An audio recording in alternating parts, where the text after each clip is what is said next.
Hainabadi lay inakunba chamana lairaba ama sogatpa ngamde adubu inakunba chama tholaptuna lamdam asigi awa ana taraba aruba fibamda laikatnariba miyoi kayagi lamakhangda mangkhigadorba punsi kaya kanbada achobu thodang lauri haibasigi pumnamakna yabigani khali miyoi ba haiba aikoi kangluk asimak naitom hingba khak yadi ai khak nungairaga loire haiba wakalon asi miyoi bagi khwaigi pataba pukningi ihoi Manipur gi tongan bang mafamsingda kanana su khangbi ubidraba ka hena sotharaba awa ana taraba miyoi kaya amaromni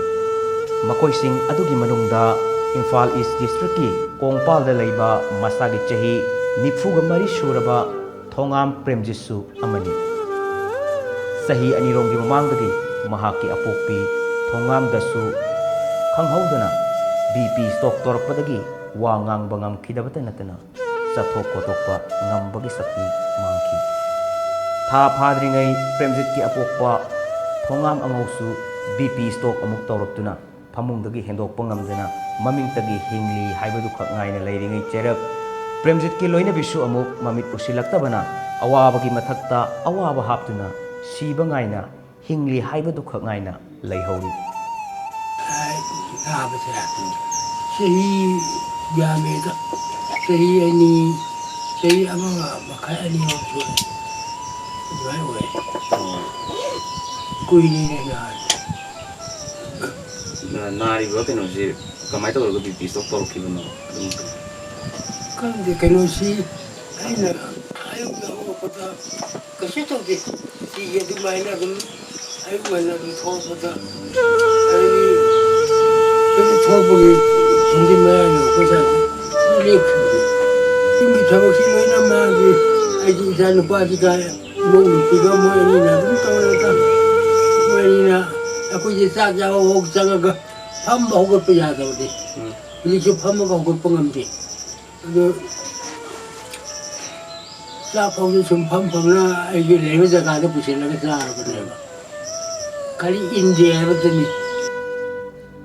Lainariba yumadusu numit kharani leptana takiba nomaduna imung phawba thunjilaptuna jinga ahobadagi tarakpa nonga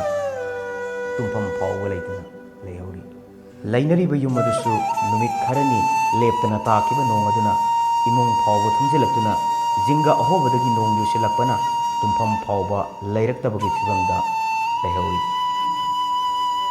Phanamak paisa paiba ina khunba imung oirabasu imungduda anaba amutang yaurakpada kham thengna lairakhiba kongaini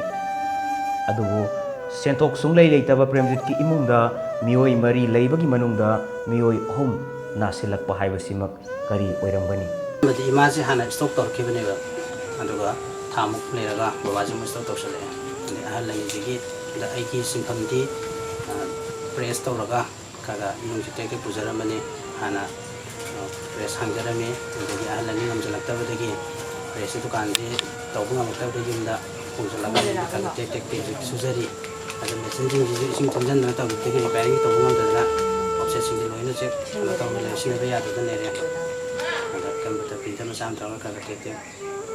sujaraga admaina pujabani aduga marta muhim kung busimai kaga chasai agin pichu mamit udre hena tawsala sida aimon pura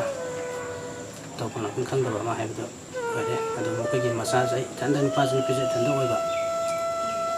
nai sajing ji sanga sajing pi ngata umni mo sahan private school da tamamni afa mega da adu an namjalaktabade keji private school da puthangam namtabade keji government school da tajalaga pabal saur kan school da ji kena sila tani daksel gi card nungju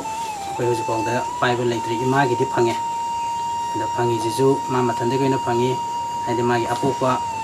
wagi kana doina piramba mapura ning de piram de na pe masa oiba de ki mai makha ta singa hape yaro ena hap dana imagi de pai adu bodugi pai riba card gi kana beti su pawda kenta phangba leitri Sarkar gi maikaidagi amadi lamdam masigi pukchel chaurabi singi mateng imung asina khawrang mayambi imung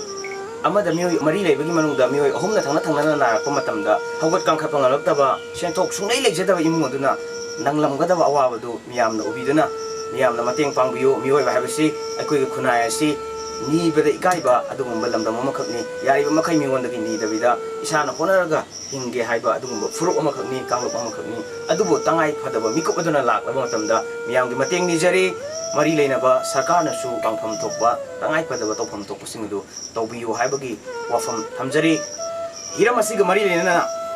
ꯄꯥꯎꯗꯝꯖꯔꯤꯕ Basanta ꯊꯣꯛꯆꯣꯝꯒ ꯂꯣꯏꯅꯅ cameraman